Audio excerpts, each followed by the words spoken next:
Bom, agora a gente vai falar sobre um assunto delicado para muita gente, né? Mas a gente espera que esse bate-papo ajude muitas pessoas a perdoar. Para falar sobre isso, a Pamela Magalhães, psicóloga, está com a gente. Tudo bom, minha linda? Bem-vinda, viu? Ótimo ano, prazer é meu. Obrigada pela presença. Todos nós, né? Mesmo porque eu achei o tema tão oportuno. Muito. Afinal de contas, o perdão, ao mesmo tempo que ele é difícil, ele tem a mesma intensidade da importância, né? Isso. Que ele tem na vida das pessoas. E cada um tem uma forma de encarar. É verdade, é verdade. Importante lembrar que o perdão, ele é um recurso psicológico que a gente tem para lidar com alguma situação que em algum momento gerou um sofrimento. Tanto da gente com alguém, quanto com esse alguém conosco, como da gente com a gente mesmo. E por que você consegue definir... eu queria que você falasse um pouco sobre a dificuldade das pessoas em perdoar. Por que é tão difícil perdoar? Por que muitas pessoas passam uma vida inteira sem conseguir digerir um assunto, sem conseguir perdoar um familiar, ou uma pessoa do trabalho, ou um ex-relacionamento?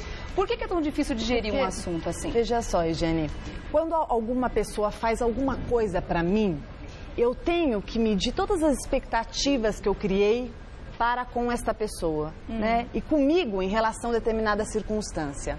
Se eu não tiver recursos suficientes de maturidade psíquica para digerir tudo aquilo que aconteceu, entender a minha parcela naquela situação, entender a parcela do outro naquela circunstância, o que eu faço? Eu oprimo aquele sentimento, deixo ali em algum canto, não elaboro e aquilo se torna sempre um peso na minha vida. Tá. Por isso que quando a gente não entra em contato com o perdão, a gente não ressignifica essa circunstância, aquilo se torna algo muito negativo no nosso funcionamento. A gente pode resumir então dizendo que a pessoa que não perdoa, normalmente ela se sente e se acha cheia de razão.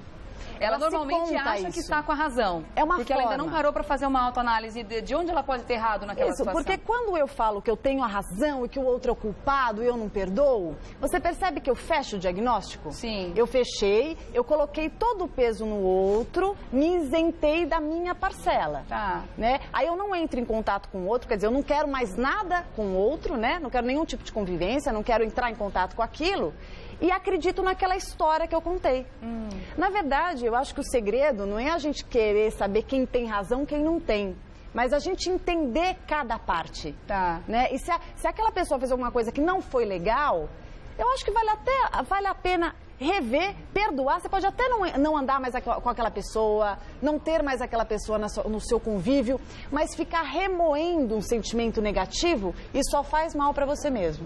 É aquela situação de se colocar no lugar do outro, né? De calçar o sapato do outro, né? Tentar entender, por exemplo, por que aquela situação pode ter acontecido, por que aquela pessoa agiu daquela forma, porque provavelmente ela foi motivada por uma situação. Mas de repente você não concorda nem com a motivação e nem com o que ela fez. Sim. Mas o perdão é importante vir de qualquer forma. E veja só, pode ser ruim mesmo. A atitude do outro pode ser negativa mesmo. Isso pode ser uma verdade. Claro, você não tem necessariamente que concordar ou achar certo. Exato, mas o fato do erro do outro, de alguma coisa que não aconteceu exatamente como eu gostaria ou como deveria, não quer dizer que eu fique remoendo. Porque conforme eu fico remoendo o tempo inteiro alguma coisa do meu passado, eu deixo automaticamente de viver o quê? O meu presente. Presente e se preocupar com o futuro. Que e é o meu importante. Presente, ele fica sempre prejudicado. É que nem um alimento, né, que eu como e eu não faço digestão, ele fica voltando, voltando. Eu fico conversando com esse alimento o tempo inteiro. É verdade. E assim funciona com ressentimento, né? Quando eu não perdoo, quando eu fico com aquela raiva, eu tô na minha vida, mas eu tô o tempo inteiro lembrando dessa história. Isso faz com que eu nunca consiga olhar o outro e viver a minha vida com uma página empírica. Eu fico o tempo inteiro trazendo esse passado à tona. E de repente você se livraria de outras situações até parecidas que você poderia enfrentar no futuro, claro, de uma forma muito mais leve, muito mais tranquila também, né? Claro, até porque, e acho que o mais difícil também, Eugênia, é a gente se perdoar, viu? Porque tem muita gente que fica o tempo inteiro ali se autoflagelando com aqueles discursos fatalistas. Ai, que eu fiz, eu errei, eu não deveria ter feito isso. Sem entender que, de repente, naquele momento, foi aquilo que você conseguiu fazer. né? No momento que a gente vive, a gente usa os recursos que a gente tem. Claro. Eu falo que é muito covarde aquele que num período de maior maturidade, depois de tantos anos, depois de tanto tempo, se avalia de uma forma negativa algo que fez lá atrás, no momento mais imaturo, no momento que não tinha experiência agregada o suficiente para poder avaliar e poder fazer de um jeito melhor. Isso que você está falando tem a ver com uma maturidade que a gente realmente só adquire com o tempo. E a gente aprende com a vida, né? É verdade, sem dúvida. Tem algumas perguntas aqui que são dicas que a produção colocou, que eu achei muito interessante, queria que você comentasse. Que bom. Como se fossem 5 passos, ou 5 perguntas, ou 5 pontos que você pode discutir com você mesmo, né? Com relação ao perdão. De repente você vai fazer uma reflexão de alguma situação que você está vivendo, de alguma mágoa, de alguém que você poderia perdoar e ainda não conseguiu. Que ótimo. Tenta analisar junto com a gente, isso que é muito legal. Até porque eu queria depois que a doutora falasse, até durante aqui essas perguntas, sobre os aspectos físicos da falta do perdão também. Claro. Porque a gente sabe que essa mágoa toda reflete no nosso organismo, reflete fisicamente na gente, trazendo doenças e tudo mais. Eu falo que o que a alma não elabora, o corpo aflora. Nossa, adorei essa frase. Não é? Resumiu tudo. Vamos lá, então. Primeira pergunta, a primeira frase aqui. De que peso eu me livraria se perdoasse tal pessoa? Um peso enorme. Um peso enorme. Piano nas costas. Isso, e cada um sabe, né? E cada um sabe o peso que vive diante daquela mágoa que não consegue absorver. Então, é o que a gente estava falando, né? É o tempo inteiro, que nem como se estivesse com uma mochilinha carregando um peso. Então, outras experiências acontecem, outras vivências vão sendo somadas e aquele peso está ali. Quando eu me permito perdoar, e perdoar, gente, não é esquecer aquilo, mas deixar aquilo elaborado em algum lugar. E não ficar o tempo inteiro relembrando. Senão você não consegue seguir sua vida. Sua vida fica sempre contaminada com uma história ali no passado que te machucou. Porque muitas pessoas, de repente, têm alguma situação ou alguma pessoa que não perdoou, mas não se lembra disso diariamente. Lembra, eventualmente, de repente. E acha que essa questão não está refletindo, não está repercutindo no estresse, na questão física, e fala, eu não perdoei, mas isso não está refletindo em nada na minha vida. É aí que ela se engana. Então, Regiane, mas aí é uma história que essa pessoa se conta. Eu falo que a gente tem que tomar muito cuidado com as histórias que a gente se conta. Por quê? Porque uma pessoa que diz que, não, eu não entro em contato, mas na verdade eu não perdoei, quando você toca no assunto, eu não quero falar nisso, percebe que ela tá reprimindo um sentimento? É como se ela colocasse esse problema dentro de um baúzinho fechadinho e deixasse quieto. Mas esse baú tem um peso, e se ela perdoasse, ela se livraria desse porque peso. Se ela deixa isso fechadinho dentro dela, isso em algum momento vai aparecer, que é o que quando a gente fala do sintoma, né? Que pode ser tanto físico, viu, gente, como pode ser um sintoma psíquico. Então, a gente pode falar tanto das doenças físicas quanto das doenças psíquicas. Não perdoar pode chegar a causar depressão? Claro, lógico que sim. Eu oprimo esse sentimento, é um sentimento negativo, começa a me pesar, me machuca, repercute em todas as minhas relações, na minha forma de ser e estar no mundo, de me relacionar. Como eu fico com aquele peso, né, que nem a gente estava lendo aqui, quando eu olho para você, né, se eu vivi uma mágoa com uma amiga, né, de alguma coisa, eu confiava numa amiga e ela me traiu, eu começo uma amizade com você. Eu começo a me envolver e acreditar nessa amizade. Esse fantasma volta para mim, se eu não tiver isso bem elaborado. E isso pode sim, conforme for somado com outras circunstâncias, se tornar agravar alguns sintomas dos meus órgãos de choque e se tornar uma doença crônica, por exemplo, física ou psíquica. Se a pessoa já tiver uma predisposição, né? Isso, sempre, né? Uma predisposição. Tá certo. Vamos para a próxima, então. Vamos. Pode mudar a tela. Que preço paguei e continuarei pagando por carregar essa mágoa? Você percebe que interessante? Que preço paguei e continuarei pagando por carregar essa mágoa? Na frase já está implícito, explícito, como se fosse uma penitência. Né? Essa coisa do perdão, como envolve essa necessidade da penitência. Então, eu não perdoo o outro, eu também não me perdoo, porque quando eu não perdoo algo que o outro fez para mim, é uma forma de eu também não perdoar o meu pedaço nesse acordo, nesse contato. Então, veja que movimento, né, de penitência, de autoflagelação. Né? E como a gente precisa estar despida disso, né? A gente precisa estar livre, porque senão, como a gente está falando, fica sempre um peso, uma necessidade de achar que, eu não posso ser feliz. Então eu sofri com um relacionamento, fui traída, por exemplo. Sofri com algum relacionamento, com um marido, que seja. eu não me permito entrar em outra relação. Eu falo que eu culpo o ex, mas eu também acabo pagando por isso, né? Claro, não me deixando mergulhar no relacionamento. Muitas vezes, esse não perdão que a pessoa vai praticar ao longo da vida pode estar associado a uma necessidade, como você acabou de citar agora essa palavra, autoflagelação. A pessoa pode, de repente, não querer sair dessa situação, porque algumas pessoas são mais predispostas a se culpar, a se autoflagelar ao longo da vida. E se manter nessa condição de não perdoar, ela também é como se ela não quisesse sair disso, como se ela sentisse que ela merecesse ficar naquele lugar. Bom, também é bom refletir sobre espero que as pessoas tenham escutado bem o que você falou, porque eu acrescentaria só uma palavrinha. Isso é o álibi que nós criamos para justificar posicionamentos. Então, eu tive um relacionamento, ele me traiu. Eu estou pegando um caso que é bem popular, né, que muita gente passa. Então, fui traído por meu parceiro. Então, ao invés de eu entrar em contato com isso, entender qual era a circunstância, o que estava acontecendo, qual é o meu pedaço, ou qual era o pedaço dele, qual era o caráter da pessoa que eu escolhi me relacionar, seja o que for, em vez de eu fazer essa macroanálise, eu fico na microanálise, eu fico só no sofrimento, olha que eu era uma mãe de família, eu trabalhava, fui traída, fico nesse autoflagelo e justifico manter-me naquele lugar, não indo para a vida. Porque claro que pode ter sido sofrido, mas isso não justificaria manter-se ali. Mas veja que curioso, é um álibi para uma zona conhecida, que a gente vai chamar da zona de conforto.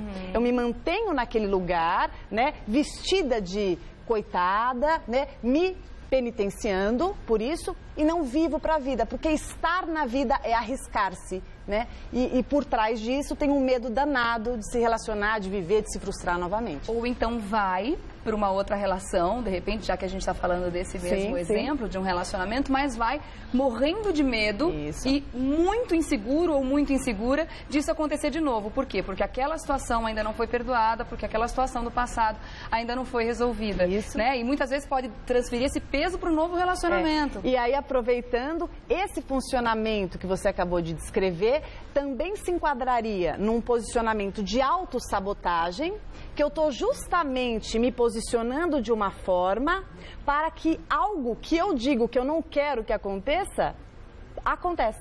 Se acontecer, você vai falar, eu falei, exatamente. Eu sabia que isso ia acontecer. Mas sem querer, querendo, eu acabo me posicionando de uma forma que causa esse desfecho. O inconsciente é poderoso demais, né? Demais. Vamos dar uma olhada no próximo aqui, a pergunta número 3, aqui a reflexão número 3. Pode mudar.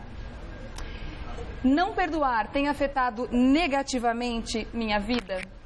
É bom que as pessoas prestem atenção nessa reflexão, pensem um pouquinho como não perdoar afeta a própria vida, né? Como que essa pessoa está, se de repente isso atrapalha na produtividade, né? No trabalho, no relacionar-se, porque eu fico com aquela história. Imagina para quem está se relacionando com alguém que está fixado numa história. Né? Seja com um ex-parceiro, seja com um ex-chefe, qualquer situação. Então aquela pessoa fica o tempo inteiro contando a mesma história, né? Então como fica para a família, para os filhos, para o parceiro? Então é bom essa frase, é bom a pessoa se perguntar, se questionar, para poder ver o quanto ela está perdendo, né? O ano está começando. Vamos se perdoar para poder ter um ano inteiro ali de libertação. Ainda, falando sobre afetar negativamente a vida, eu queria voltar no aspecto físico, porque é muito importante a gente atentar no quanto que a nossa cabeça manda no nosso corpo. Totalmente. Sempre, né, doutora? Então, alguns tipos de cânceres, por exemplo, né, que muitas pessoas podem imaginar, mas como que não se perdoar ou não perdoar alguma situação, como que sofrer e levar aspectos negativos pode trazer uma doença tão trágica para a minha vida. Isso já está mais que comprovado, né? Então, acho que pegando carona nisso, a gente tem uma predisposição orgânica, isso é de pessoa para pessoa. Nós temos os órgãos ali mais vulneráveis de choque, que eles podem se tornar mais suscetíveis no momento em que eu oprimo, né, todos esses sentimentos, de que o meu corpo ele acaba abraçando esses sentimentos negativos. E é interessante porque a forma do nosso corpo, que eu falo que o nosso corpo somos nós, né? Cada pedacinho do nosso corpo é a gente, é uma forma do nosso corpo se comunicar, de contar pra gente que alguma coisa não está em equilíbrio. Então, é o primeiro sinal do corpo. Pode ser uma dor de cabeça, uma dor de estômago. A gente não pode subestimar essas pequenas dorzinhas, porque são elas que vão se tornando maiores até crônicas em função da nossa negligência. Então a gente tem que olhar, entender o que o nosso corpo está contando, né? Ele vai contar que alguma coisa não está legal e aí a gente tem que pensar no nosso psicológico, como que está o nosso emocional. Mas quando falam que mente sã, corpo são, é uma grande verdade. A gente nunca deve deixar de lado o aspecto psicossomático de cada doença que a gente tem. Fundamental, né? Vamos lá para mais uma? Vamos. Se eu não perdoar, como estarei e como estará essa situação dentro de 10 anos? Essa pergunta é muito importante de fazer, porque quem é que quer perpetuar uma situação ruim por mais um mês que seja, quanto mais 10 anos, né, doutora? Eu fico pensando como seria eu ler o mesmo livro todos os dias durante 10 anos. Como será que fica esse livro, né? Se eu ler o tempo inteiro a mesma revista, o mesmo livro. Então, eu acho que é essa comparação que a gente tem que fazer conosco. Né? Se eu ficar o tempo inteiro remoendo a mesma história, como será que eu fico? Como será que as pessoas ao meu redor ficam? Como será que fica a minha vida? As pessoas esquecem de olhar para frente, ficam o tempo inteiro olhando para trás. Né? Enquanto eu não perdoo ali, enquanto eu não me perdoo, eu não consigo andar adiante. E o meu corpo com certeza vai refletir isso. Então, gente, fiquem atentos, não só aos aspectos físicos que são palpáveis, mas também aos aspectos psíquicos. Aos transtornos de ansiedade, quando você falou da depressão. Ao excesso de mau humor. Isso, né? Alterações no peso, tanto para menos quanto para mais, alterações no sono. Então a gente tem que perceber, porque o nosso corpo ele vai pontuar, ele vai mostrar de alguma forma que tem alguma coisa aqui precisando, gritando para ser elaborado. Não perdoar trouxe alguma coisa boa para a vida dela, né? Que a resposta obviamente vai ser não, né? E aí ela vai chegar à conclusão de que realmente perdoar vai tirar esse peso enorme, né? E mudar a história dela daqui pra frente, né? Vamos para as perguntas, então? Vamos lá. As pessoas, vamos lá. Elisa quer saber o seguinte: meu ex-marido nunca me pediu perdão por tudo que me fez, mas mesmo assim as pessoas dizem que eu preciso perdoá-lo. Temos de perdoar ainda que não nos peçam perdão? Excelente essa pergunta. Vamos lá. Então é assim, Elisa. Se a gente não pode controlar o outro, tá? Então, é claro, seria muito bom se ele te perdoar, se ele pedisse perdão para você. Mas ele não está conseguindo fazer esse pedaço. Então, consulte dentro de você, se você tem recursos para perdoá-lo. Acho muito importante que o perdão é muito valioso. Mas a gente também tem que ter humildade para perceber se a gente consegue naquele momento perdoar ou se a gente precisa de mais um pouquinho para elaborar, tá? Então, se consulte, veja se é possível, se os dois suportam esse contrato e aí siga adiante sem ficar o tempo inteiro consultando naquilo que já foi feito. Se quis perdoar, é agora pra frente. Ah, muito bom. Bom, e de repente pode ser que o ex-parceiro dela também não acha necessário pedir perdão. De repente ele acha que ele tá pessoal, claro. E aí ela vai ficar se consumindo nessa falta do perdão que ela precisa para passar por cima disso tudo. Por isso que é particular, perdoa e acabou. É particular, cada um sabe o seu momento, sabe se é capaz e quando pode fazê-lo. É verdade. Toda razão. Obrigada, Elisa, pela sua pergunta, viu? A gente deseja que tudo se resolva aí na sua vida. Tomara. Vamos lá para a próxima pergunta? Quem é que vem aí? Posso fazer aqui da fichinha, então? E a Paula. Traí meu namorado e ele diz ter me perdoado, mas não sei se foi verdadeiro, porque ele sempre me pune pelo que eu fiz. O que eu faço para ele me perdoar de verdade? Quer dizer, continuam juntos, então, mas estão ali. Primeiro que assim, não aceite esse movimento de, como ela falou, dessa punição, né? Então você acabou traindo esse namorado, se ele aceitou voltar à relação, se ele aceitou estar com você, isso é um consenso, então ele também está responsável nessa nova relação. E se você ficar o tempo inteiro entrando nesse lugar, né, ele começa a lembrar, começa a te punir, você aceita essa punição, é sinal que você também não se perdoou. Então, primeiro, se perdoe e toda vez que ele fizer esse movimento, você fala, epa, peraí, você me perdoou, agora é seguir adiante. Agora, quem não perdoa, gente, fica o tempo inteiro consultando, lembrando, trazendo à tona na primeira discussão, cria relacionamento sem paz nenhuma. É o tempo inteiro conflituosa a relação. É verdade. Então, traição acontece, é muito ruim, de repente um lado faz, mas se você aceitou continuar essa relação ou tentar novamente, deixe isso para trás. Novo capítulo. Tá certo, é isso aí. Vamos lá para a próxima pergunta. Olivia. Tive um relacionamento muito conturbado com meus pais. Eles morreram recentemente e eu não me perdoo por não ter dito ao menos adeus. O que devo fazer para me sentir menos culpada? Aí é a questão da autoculpa, né? Exato. Aquela culpa que a gente sente, que não consegue se libertar. E nesse caso, os pais dela não estão mais aqui, né? Mas eu não acho que isso, Olivia, é com seus pais. Eu acho que isso é com você. Tá. Então você tem que olhar aqui dentro, né? O que tem dessa relação? O que te fazia até então não conseguir chegar nesses pais? O que te fazia até então não lidar com essa situação da forma que você acha que hoje deveria agir? Né? Então faz todo esse balanço do que acontecia, tenta elaborar com os recursos que você tem. Se você não tiver, até indica uma psicoterapia. Legal procurar uma ajuda, isso, né? uma ajuda com um profissional especializado, para você conseguir acessar quais são as questões que ainda estão vivas dentro de você, porque eu não acho que essa dívida é com eles, essa dívida é com você e que você pode quitar muito bem. Tá aí o ano começando para te dar mais energia ainda para entrar em contato com isso e enfrentar. A gente tem que enfrentar os nossos próprios desafios. É verdade. E essa coisa da culpa que muitas pessoas carregam, essa é uma situação realmente pesada, né? Que a Olivia está carregando, mas existem outras culpas, até culpinhas um pouco mais leves, que se a gente ficar carregando isso diariamente, o dia a dia fica demais de pesado, né? Acho que as mães sabem muito bem do que eu tô falando, né? As mães que trabalham, as mães que correm atrás, que fazem mil coisas e que nunca acreditam ser suficiente o que elas estão fazendo, né? O tamanho da atenção que está dando para os filhos, a escola que está pagando para eles, o tempo que está passando com eles. Eu falo que esse auto-perdão também é necessário. Claro, porque o nosso nível de autoexigência é muito grande, né? A sociedade, ela cultiva essa perfeição, esse perfeccionismo. Verdade. Então tá aí o que a Regiane está falando, gente, que a gente possa se perdoar de repente não atingir, não suprir todas as expectativas que a gente se coloca, né? Que a gente se cobra e que a gente consiga fazer. E se a gente achar que não foi do tamanho que deveria ter sido, olhar adiante e tentar numa outra oportunidade fazer diferente, fazer um pouquinho melhor. É verdade, está certíssima. Mais uma pergunta, vamos lá.